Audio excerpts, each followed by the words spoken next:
എറണാകുളത്ത് ഇവരോട് പറഞ്ഞു ഇത് ഇങ്ങനെ ചെയ്തു കഴിഞ്ഞാൽ നല്ലതാണ്. എനിക്ക് എൻ്റെ അനുഭവം ആ വീട്ടിലെ സഹോദരിയാണ് എന്നോട് പറഞ്ഞത്. ഞാൻ പറയുന്നത് ഇതുപോലെയുള്ള നിരവധി നാട്ടറിവുകൾ. ഞാൻ കഴിഞ്ഞ ദിവസം ആരോ ഒരാളെ പറയുന്നത് ഇൻസ്റ്റാഗ്രാമിൽ കണ്ടു. ഇപ്പോഴത്തെ കാലത്ത് ഇൻസ്റ്റാഗ്രാമാണ് ഇതിൻ്റെ ഏറ്റവും മോഡേൺ കാര്യം.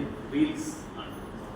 ഫേസ്ബുക്കൊക്കെ പോയി ഇൻസ്റ്റാഗ്രാമിൽ ആൾക്കാർ പറഞ്ഞത് ആൾക്കാർ ഇതുപോലുള്ള കറിവേപ്പിലയും കാന്താരിമുളകും അത് മിക്സ് ചെയ്ത് ചതച്ച് അരച്ച് കഴിക്കുന്നത് ശരീരത്തിന് നല്ലതാണ്. ഇങ്ങനെയൊക്കെയുള്ള ധാരാളം ഇതൊക്കെ ശാസ്ത്രീയമായിട്ട് ആരെങ്കിലും പഠിച്ചിട്ടുണ്ടോ എന്ന് ചോദിച്ചു കഴിഞ്ഞാൽ പഠിച്ചിട്ടുണ്ടാകും. പക്ഷെ നമ്മൾ അതിനെ ആധുനിക ശാസ്ത്രം വിശേഷിപ്പിക്കുന്ന രീതികളിൽ അതിനെ നമ്മൾ വിശേഷിപ്പിച്ചു. എനിക്ക് ഓർമ്മയുണ്ട്, ഞാൻ പണ്ട് കുറെ വർഷങ്ങൾക്ക് മുൻപ് ഞാൻ വിദ്യാർത്ഥി പക്ഷത്തിൽ പ്രവർത്തിച്ചിരുന്ന കാലഘട്ടത്തിൽ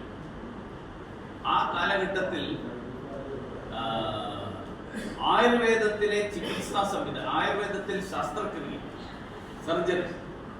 സർജറി നടത്താൻ വേണ്ടിയിട്ടുള്ള ഒരു introduction government, Kerala government introduce ചെയ്തു. അപ്പോൾ മോഡേൺ മെഡിസിൻ എന്ന് പറയുന്ന, മോഡേൺ മെഡിസിൻ എന്നാണ് പറയുന്നത്. അലോപ്പതിക്കാർ പറയുന്നത് ഞങ്ങൾ മോഡേൺ മെഡിസിൻ ആണ്, ബാക്കിയുള്ളവരൊക്കെ പഴഞ്ഞു.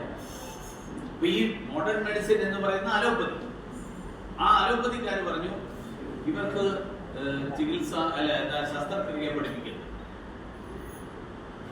കാരണം വളരെ ലളിതമാണ്. കാരണം എന്ന് വെച്ച് കഴിഞ്ഞാൽ ഇവർ കൂടി പഠിച്ചു കഴിഞ്ഞാൽ, ഇപ്പൊ ഞങ്ങൾ 2 പേരേ ഉള്ളൂ, ഇവർ 3 പേര് കൂടി വന്നു കഴിഞ്ഞാൽ ആകെ 5 കഴിഞ്ഞാൽ ആകെ 100 പേരുള്ളത് ഞാനിപ്പോ 2 ആളാണ് നോക്കുന്നത്. അത് 5 പേരുടെ ഇടയിൽ പോയി കഴിഞ്ഞാൽ എനിക്ക് ഇപ്പൊ കിട്ടുന്ന 50 രോഗി 20 രോഗിയാണ്. അതുകൊണ്ട് ഇവരെ പഠിപ്പിക്കരുത്, ഇവർക്ക് അതിനുള്ള സർട്ടിഫിക്കറ്റ് കൊടുക്കും. അപ്പോ ആ കാലത്ത് ഞാൻ വിദ്യാർത്ഥി പരിഷത്തിലായിരുന്നത് കൊണ്ട് ഞാൻ ഇതിനെ കുറിച്ച് പഠിക്കാൻ ശ്രമിച്ചു. അപ്പൊ നമ്മുടെ ആയുർവേദത്തിലുള്ള ഡോക്ടർമാരുടെ ശല്യ ചികിത്സ നമ്മുടെ ആ കാലത്ത് കൊണ്ടിട്ടായിരുന്നാണ്. അന്ന് ഉപയോഗിച്ചിരുന്ന ഉപകരണങ്ങൾ, ശസ്ത്രക്രിയ നടത്താൻ ഉപയോഗിച്ചിരുന്ന ഉപകരണങ്ങൾ. പക്ഷെ പ്രശ്നം എന്ന് വെച്ച് കഴിഞ്ഞാൽ കഴിഞ്ഞ 1500 വർഷങ്ങളായിട്ട് ഈ ഉപകരണങ്ങളെ പിന്നീട് നമുക്ക് കാലാനുസൃതമായിട്ട് അതിനെ ഡെവലപ്പ് ചെയ്യാൻ വേണ്ടിയിട്ടുള്ള ശ്രമം നമ്മൾ നടത്തിയിട്ടില്ല. നമ്മുടെ ഫർദർ റിസർച്ച് നമ്മളോട് സ്റ്റോപ്പ് ആയി. പിന്നെ ആ റിസർച്ച് നടന്നില്ല. പിന്നീട് വന്നെന്താ, ഈ അലോപ്പതിക്കാര് റിസർച്ച് തുടങ്ങിയിട്ട് അവര് സ്റ്റീൽ കൊണ്ടും പല മാർഗങ്ങളിലും പല തരത്തിലുള്ള ഉപകരണങ്ങൾ വികസിപ്പിച്ചെടുത്തപ്പോ ഇതാണ് ശരിയായിട്ടുള്ള ഉപകരണം, ഇത് അലോപ്പതിയുടെ ഉപകരണമാണ്. ഉപകരണത്തിൽ അങ്ങനെ അലോപ്പതി അല്ലെങ്കിൽ പാരമ്പര്യ ചികിത്സ എന്നൊന്നുമില്ല. ഉപകരണമാണ്. അത് ആരുപയോഗിച്ചു കഴിഞ്ഞാലും അത് ശരിയാണ്. ആയുർവേദത്തിൽ ശരീരം കീറി മുറിക്കുന്ന സംവിധാനം ഇല്ല. ഈ അന്നത്തെ കാലത്ത് ശസ്ത്രക്രിയ നടന്നിരുന്ന കാലത്ത് ആ രീതിയിൽ തന്നെ ഏൽപ്പിച്ചിട്ടുണ്ടാവും, കീറി മുറിച്ചിട്ട് തന്നെ ഉണ്ടാവും. അത് അന്നത്തെ കാലത്ത് അതിന് വേണ്ടിയിട്ടുള്ള ഉപകരണങ്ങൾ ഇന്നത്തെ പോലെ ഇത്രയും സൂക്ഷ്മമായിട്ടുള്ളതായിരിക്കില്ല. അപ്പൊ ഞാൻ പറഞ്ഞു വന്നത്, ഈ നാട്ടറിവുകളെ എങ്ങനെ ഇന്നത്തെ കാലഘട്ടത്തിന് അനുസൃതമായിട്ടുള്ള രീതിയിൽ ലോകത്തിന് മനസ്സിലാകുന്ന രീതിയിൽ, ലോകത്തിന് മനസ്സിലാകുന്ന ഭാഷയിൽ നമുക്ക് അവതരിപ്പിക്കാൻ പറ്റും. അതിനെക്കുറിച്ച് വിശദമായിട്ടുള്ള പഠനവും അതോടൊപ്പം റിസർച്ചും ഇത് രണ്ടും നടക്കേണ്ട ആവശ്യമുണ്ട്. കാരണം ഞാൻ വിദേശകാര്യമന്ത്രി എന്നുള്ള നിലയിൽ ലോകത്തിലെ പല രാജ്യങ്ങളിലും പോയപ്പോൾ ആ രാജ്യങ്ങളിലൊക്കെ ഇതുപോലെയുള്ള നാട്ടറിവുകളും പരമ്പരാഗത വൈദ്യവും. പക്ഷേ അത് അവിടെ നമുക്കിപ്പോ അറിയില്ല വെറ്റിലയിൽ ഉൾപ്പെട്ടിട്ടുള്ള ഗുണങ്ങൾ എന്തൊക്കെയാണ്. ഈ പ്രത്യേക വസ്തുവിലും ഓരോ വസ്തുവിലും ഉണ്ടായിട്ടുള്ള ഓരോ ഇലയിലും ഓരോ നമ്മൾ കഴിക്കുന്ന വസ്തുക്കളിലുമൊക്കെയുള്ള പോഷകാംശം എന്താണ്, വൈദ്യഗുണമുള്ള കാര്യങ്ങൾ എന്തൊക്കെയാണ്, നമ്മുടെ ശരീരത്തിൽ രക്തത്തിൽ ഏതൊക്കെ തരത്തിലുള്ള മാറ്റങ്ങളാണ്, ഇതിലെ ഏത് വസ്തു ഉപയോഗിച്ചു കഴിഞ്ഞാൽ ഉണ്ടാവുക, ഇതിൽ പൊട്ടാസ്യം ഉണ്ടോ, ഇതിൽ അതുപോലെയുള്ള നിരവധി കാര്യങ്ങൾ. ഇതിനെ ആധുനിക ശാസ്ത്രത്തിന്റെ കെമിസ്ട്രി, ആധുനിക കെമിക്കൽ എഞ്ചിനീയറിംഗ് അല്ലെങ്കിൽ കെമിക്കൽ സയൻസ്, ആ കെമിക്കൽ സയൻസ് ഉപയോഗിക്കുന്ന പ്രയോഗങ്ങൾ, അവരുപയോഗിക്കുന്ന വാക്കുകൾ, ആ വാക്കുകളുടെ അടിസ്ഥാനത്തിൽ നമ്മുടെ നാട്ടറിവുകളിലെ അല്ലെങ്കിൽ അതിൽ ഉപയോഗിക്കുന്ന പരമ്പരാഗത വൈദ്യത്തിൽ ഉപയോഗിക്കുന്ന ഉപയോഗിക്കുന്ന വിവിധ വസ്തുക്കൾ, നമ്മൾ ഉപയോഗിക്കുന്ന കുഴമ്പുകൾ, നമ്മൾ ഉപയോഗിക്കുന്ന മറ്റ് ലേപനങ്ങൾ, ഇതുപോലെയുള്ള കാര്യങ്ങളിൽ ഏത് കാര്യമാണ് ഈ മാറ്റം ശരീരത്തിൽ, മനുഷ്യ ശരീരത്തിൽ ഉണ്ടാകുന്നത്, അത് ഏതളവിൽ എങ്ങനെയുള്ള രോഗിയിൽ ഉപയോഗിച്ചാലാണ് ഉണ്ടാവുക എന്നുള്ളത് സബ്ജക്റ്റീവായിട്ടല്ലാതെ ഒബ്ജക്റ്റീവായിട്ട് അനലൈസ് ചെയ്ത് കഴിഞ്ഞാൽ നമ്മുടെ ഈ നാട്ടുവൈദ്യവും ലോകത്തിന്റെ മുന്നിൽ അതിനു വേണ്ടിയിട്ടുള്ള ശ്രമം, ആ ശ്രമമാണ് ബഹുമാന്യനായിട്ടുള്ള പ്രധാനമന്ത്രി ശ്രീ നരേന്ദ്രമോദിജി 2014 ചുമതലയേറ്റത് മുതൽ ഈ മേഖലയിൽ നടത്തിക്കൊണ്ടിരിക്കുന്നത്. അതുകൊണ്ടാണ് നമ്മുടെ നാടിന്റെ പാരമ്പര്യ ചികിത്സാ രീതിക്ക് വലിയ പ്രോത്സാഹനം, ആ പ്രോത്സാഹനം നൽകുന്നതിന്റെ ഭാഗമാണ് ഇപ്പോൾ ഈ സിദ്ധ ദിനമായിട്ട് ആചരിക്കാനുള്ള തീരുമാനം.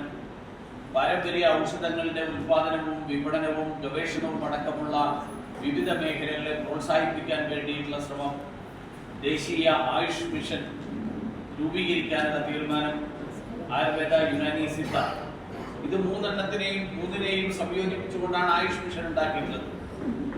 അതിന്റെ ഭാഗമായിട്ട് 2014-2023 കാലഘട്ടത്തിൽ ലോകാരോഗ്യ സംഘടനയുടെ പരമ്പരാഗത മെഡിസിൻ സ്ട്രാറ്റജി, ആ പരമ്പരാഗത മെഡിസിൻ സ്ട്രാറ്റജി നമ്മുടെ ഈ നയത്തിനെ അനുസൃതമാക്കിയിട്ടാണ് ഉണ്ടാക്കിയിരിക്കുന്നത്. അതുകൊണ്ട് നമ്മൾ പരമ്പരാഗത ചികിത്സക്ക് വേണ്ടിയിട്ട് ഇന്ത്യയിലേക്ക് വരാൻ ആഗ്രഹിക്കുന്ന ആളുകൾക്ക് പ്രത്യേകമായിട്ടുള്ള വിസ, ചികിത്സക്ക് വേണ്ടി വരാൻ വേണ്ടിയിട്ടുള്ള വിസ, ആ വിസ കേന്ദ്ര ഗവൺമെന്റ് അനുവദിക്കാൻ തീരുമാനിച്ചു. നാഷണൽ ഇൻസ്റ്റിറ്റ്യൂട്ട് ഓഫ് സിദ്ധ, ആ നാഷണൽ ഇൻസ്റ്റിറ്റ്യൂട്ട് ഓഫ് സിദ്ധയ്ക്ക് കൂടുതൽ പ്രാധാന്യം നൽകി.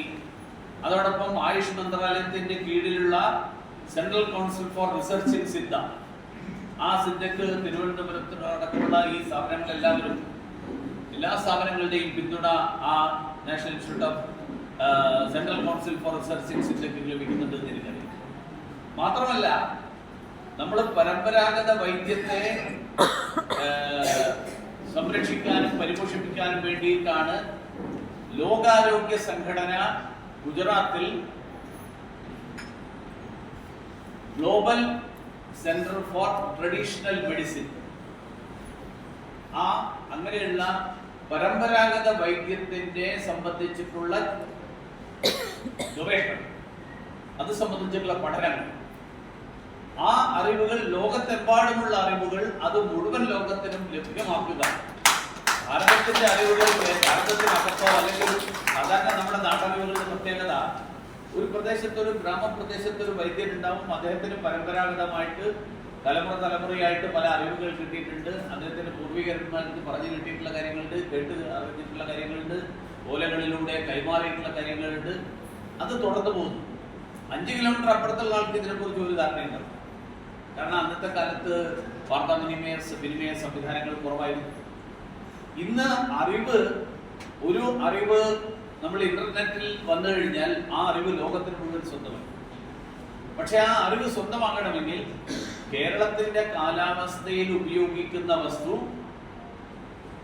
രാജസ്ഥാനിലെ 54 ഡിഗ്രി ചൂടില് ഉപയോഗിച്ചു കഴിഞ്ഞാൽ ഇതേ ഫലമാണോ ഉണ്ടാവുക എന്നുള്ളത് ശാസ്ത്രീയമായിട്ട് വരണം.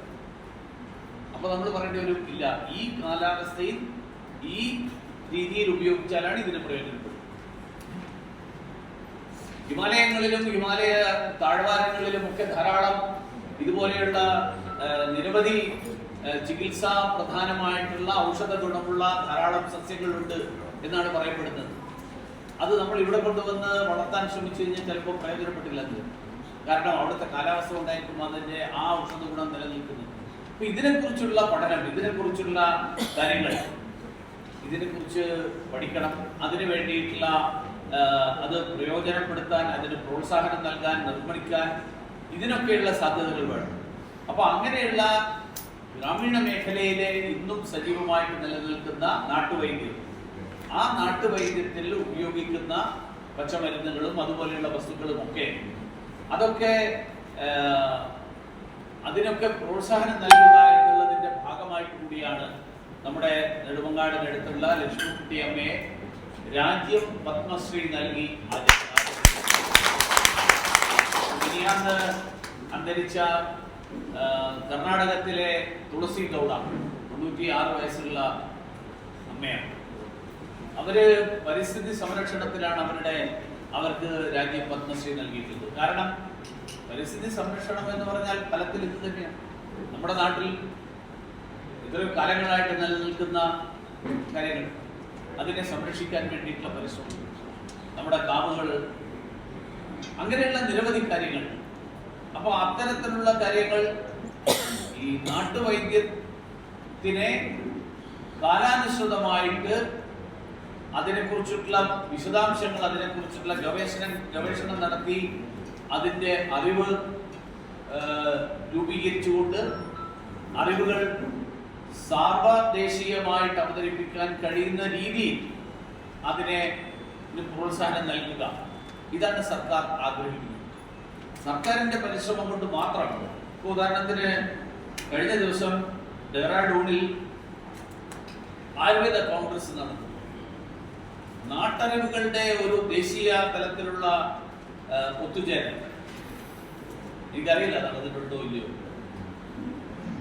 നാട്ടറിവുകളെ കുറിച്ചിട്ടുള്ള വിവരങ്ങൾ എല്ലാവരെയും അറിയിക്കാൻ, എല്ലാവർക്കും അതിന്റെ പ്രയോജനം ലഭ്യമാക്കാൻ, അതിനു വേണ്ടിയിട്ടുള്ള പരിശ്രമം ലോകത്തിലെ പല രാജ്യങ്ങളിലും. ഞാൻ ഇന്നലെ ഗുരുവായൂർ പോയി പുറത്തിറങ്ങി, ഞാൻ ചായ കുടിക്കാൻ കയറിയപ്പോൾ ഒരു കുടുംബം വന്നിട്ട് എന്നെ പരിചയപ്പെട്ടു. ഞാൻ അവരോട് സംസാരിച്ചപ്പോൾ പറഞ്ഞു, ആയുർവേദ പ്രാക്ടീസ് ചെയ്യാണ് സിംഗപ്പൂരിൽ ആയുർവേദ പ്രാക്ടീസ് ചെയ്യാമെങ്കിൽ നാട്ടുവൈദ്യവും സിംഗപ്പൂരിൽ പ്രാക്ടീസ് ചെയ്ത്. ഇപ്പോ ഗൾഫ് രാജ്യങ്ങളിൽ ധാരാളം പേര് ആയുർവേദ ചികിത്സ നടത്തുന്ന ആൾക്കാരുണ്ട്. എനിക്കറിയില്ല നാട്ടുവൈദ്യന്മാരാരെങ്കിലും ഗൾഫിൽ പോയിട്ടുണ്ടോ. യൂറോപ്യൻ രാജ്യങ്ങളിൽ ഇത്തരം